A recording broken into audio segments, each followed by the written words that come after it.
Bienvenidos a Discipulando Juntos. En esta oportunidad seguiremos con la lección número 6, titulada La Cena del Señor, o como muchos de ustedes lo conocen como la Santa Cena. En la clase anterior estábamos aprendiendo sobre el bautismo y cómo esto repercute en nuestra vida espiritual, ya sea que lo veas como un hecho que estuvieron presentes muchos de los antiguos, o como una obediencia, o como un mandato. Pero ciertamente, toda la suma de la palabra del Señor es verdad. Ya pasamos con el tema del bautismo y ahora vamos a adentrarnos en la cena del Señor. ¿Qué es lo que pasa por tu mente cuando te dicen Santa Cena o la Cena del Señor? Exactamente, la última cena que tuvo Jesucristo con sus discípulos, y allí ocurrió algo muy interesante. Vamos a ir.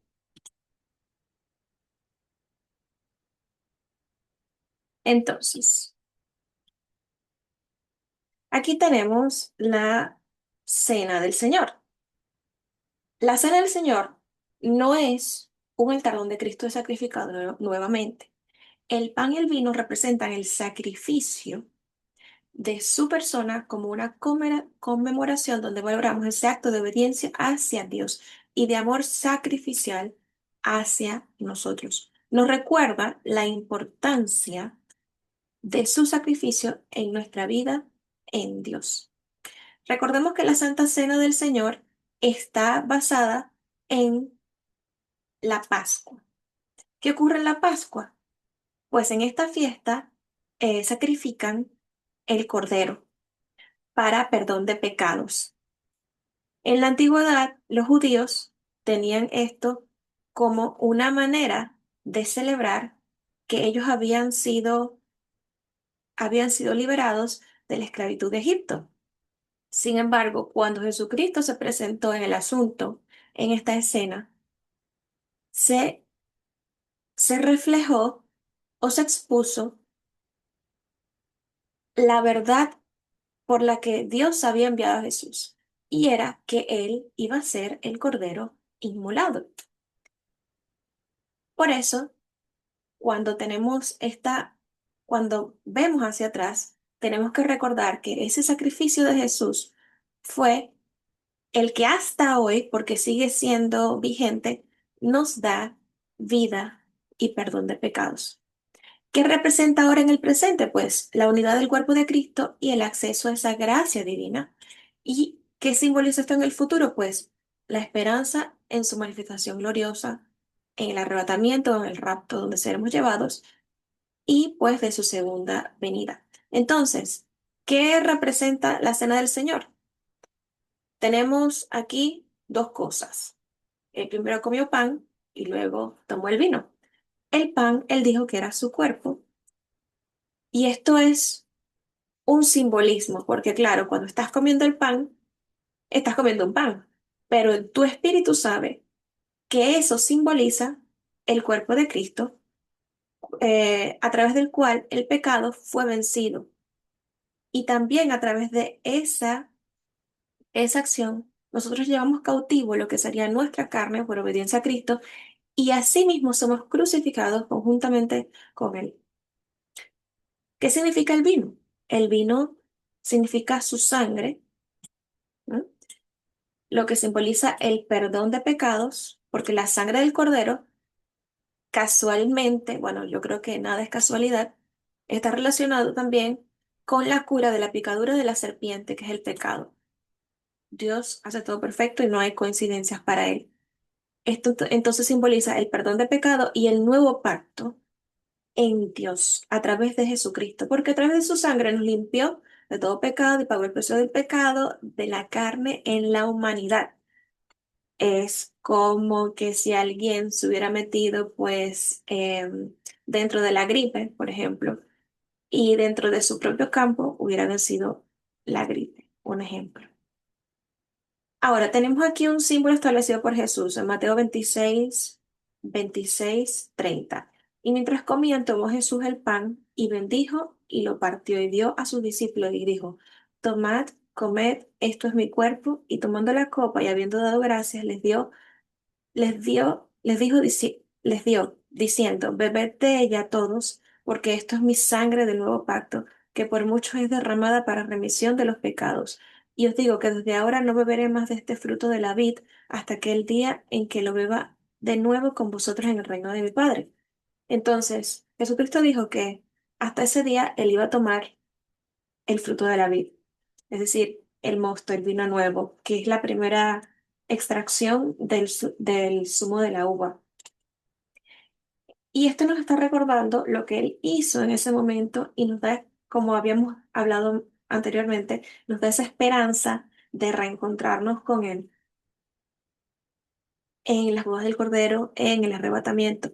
Entonces, aquí él está confirmando el nuevo pacto, porque ya no estamos sujetos a la ley, sino estamos sujetos a la gracia del Señor, que fue ese regalo precioso que nos dio a través de su sacrificio.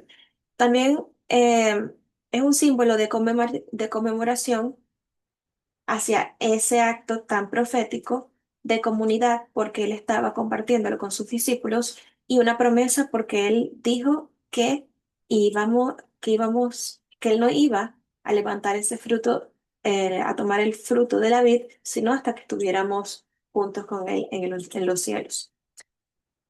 ¿Qué debemos sentir nosotros como creyentes? Que es un privilegio. En Juan 6, 53, 56 dice, Jesús les dijo, de cierto os digo, si no coméis la carne del Hijo del Hombre y bebéis su sangre, no tenéis vida en vosotros.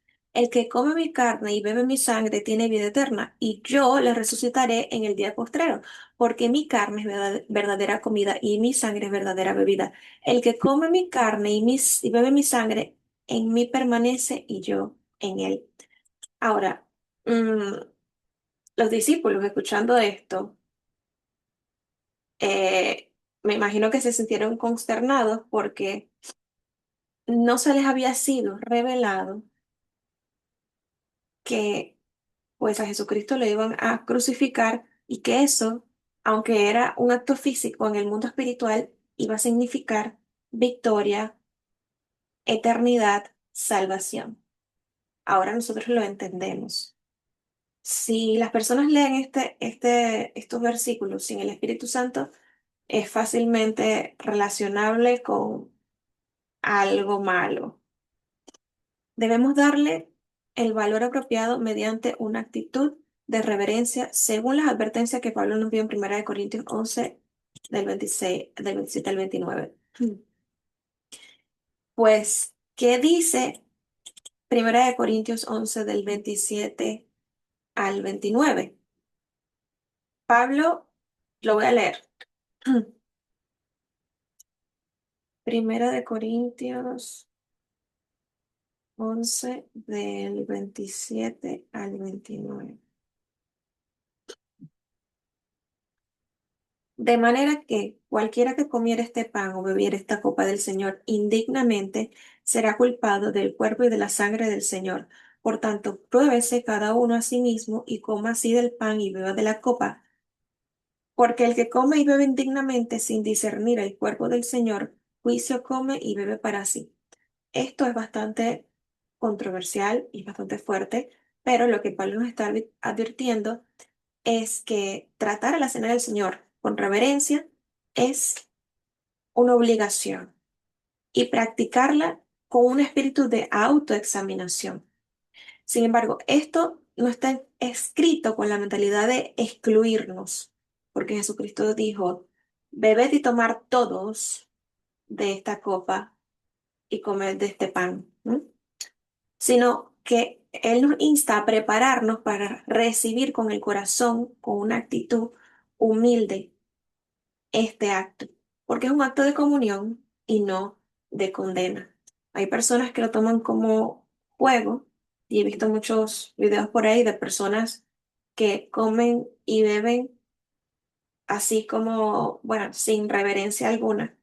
Y ciertamente esta advertencia tal vez no la saben, pero significa juicio. para aquellos que comen el pan y el vino indignamente. Entonces, la Santa Cena es un acto sagrado y es un acto sagrado. Participar sin reverencia ni arrepentimiento es peligroso espiritualmente.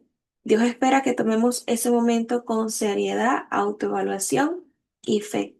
Y no debes evitar la cena de la cena del Señor por sentirte imperfecto, sino solamente prepárate para que tu corazón esté humilde y reverente ante ese acto, porque a través de ese acto fue que recibimos perdón de pecados. No tienes que venir con perfección ante los pies del Señor, ante esta cena del Señor, porque claramente ninguno es perfecto, todos necesitamos de Él.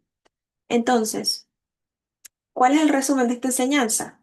Pues habíamos dicho que cuando nos bautizamos es un paso importante en la fe cristiana, porque es un mandato dado por el Señor Jesucristo y es una manifestación de nuestro cambio de vida y una demostración del compromiso de Dios. Ahora, cuando tomamos la cena del Señor, confesamos que el sacrificio de Jesús fue suficiente y de inmesurable valor espiritual para limpiarnos del peso y del precio del pecado con el fin de darnos su gracia. Esta participación incluye tener una actitud reverente y de autoexaminación espiritual.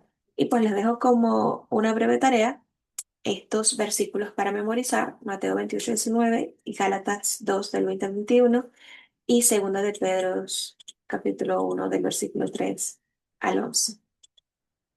Entonces, ¿qué te pareció esta enseñanza? ¿Fue de bendición para ti? Si así lo fue, deja tus comentarios si tienes alguna pregunta. Y si te pareció esta clase interesante, siempre puedes compartirla con tus amigos. Espero que Dios te bendiga grandemente y espero que esta lección haya quedado cincelada en tu corazón.